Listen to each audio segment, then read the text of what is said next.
Hello there. The UK establishment, it seems, is determined to have its Tommy Robinson pound of flesh.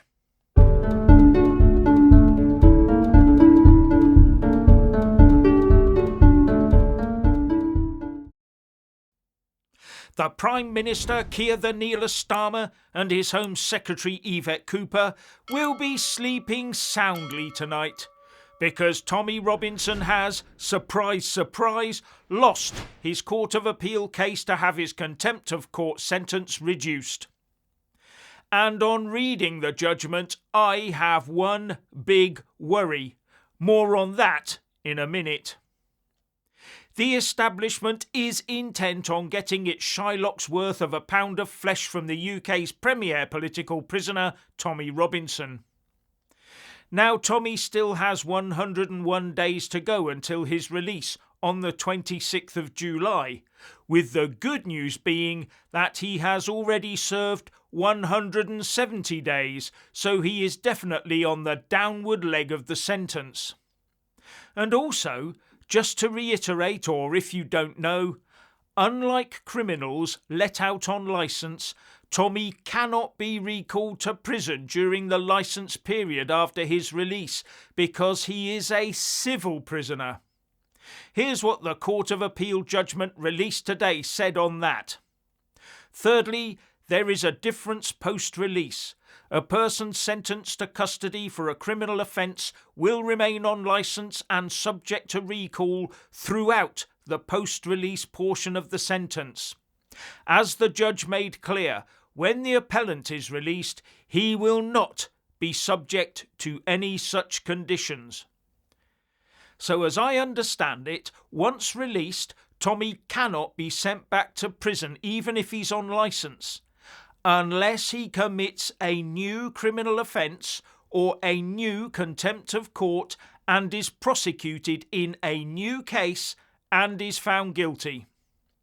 And for me, this throws up an interesting question, because the three judges on this latest Court of Appeal case, Baroness Carr, the most powerful judge in England and Wales, Lord Justice Edis and Lord Justice Warby, reiterated that Tommy could be out of prison by the end of May if he would only purge his contempt, something he could do if he removed the offending video, silenced, from social media and made sure no one else published it.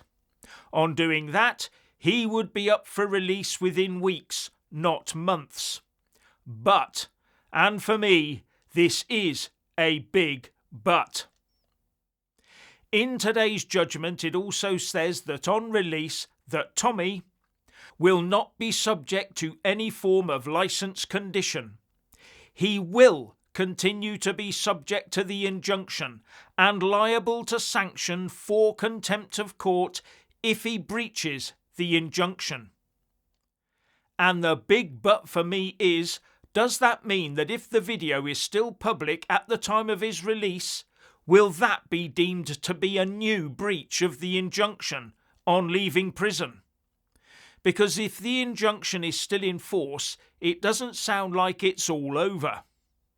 Now, I'm just a layman, I'm not legally qualified, but I'm hoping my suspicions are wrong about this, and that Tommy's legal team have gone over that with a fine tooth comb to ensure that he is not in any danger at all of being rearrested as he sets foot outside of Woodhill Prison on the 26th of July. And, if he could be, then he may want to consider purging that contempt now.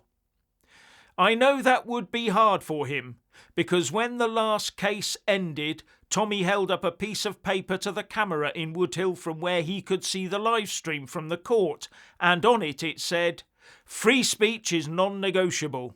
No surrender," or words to that effect. I caught it just before officials shut off the live feed. But he might, and I say might, be under the impression that once he's out of prison, he can continue to show silence wherever and whenever he likes. And he may well be correct. But if that is not the case, then Tommy needs to tread very carefully indeed. Now, I'm not claiming that I'm right about this, only that from my layman's reading it looks to be some very dodgy legal ground he's on. I've left a link to the judgment in the descriptions box below so that you can take a gander and see what you think. Now I'm going to talk about stuff that occurred after I visited Tommy on the 5th of April, but which I've gleaned from other internet sources. So, do you remember that recent fracas in Frankland prison where the convicted terrorist Hasham Abedi allegedly doused one female prison officer in scalding hot butter and then used a makeshift knife on two male prison officers?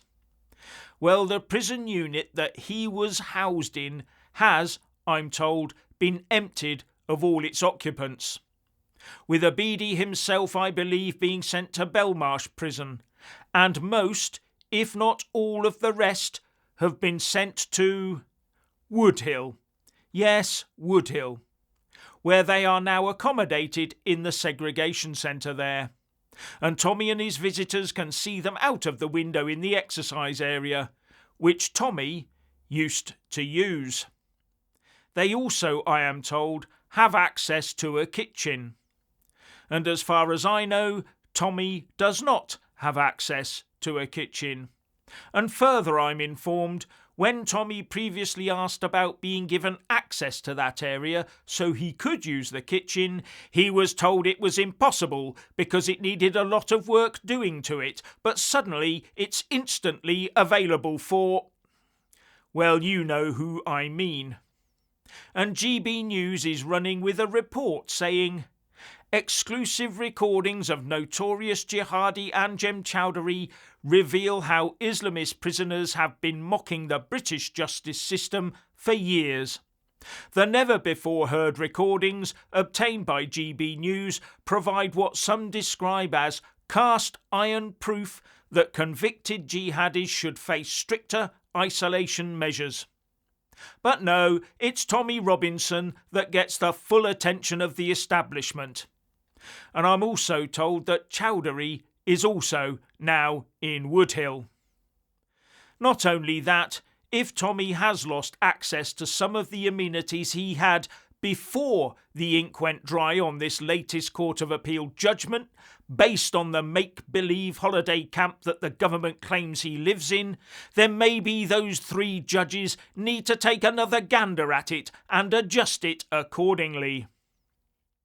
Now, those recordings show just what a joke these people think our justice system is. Doubly so now that Tommy gets shafted while they get the kid glove treatment. And GB News goes on to say that the recordings from 2021 and 2022 captured Chowdhury speaking about his time at HMP Frankland, mocking de-radicalisation programmes. We are being taken for the monumental of all monumental rides, ladies and gentlemen, and we are being subjected by our own government to gaslighting of epic proportions.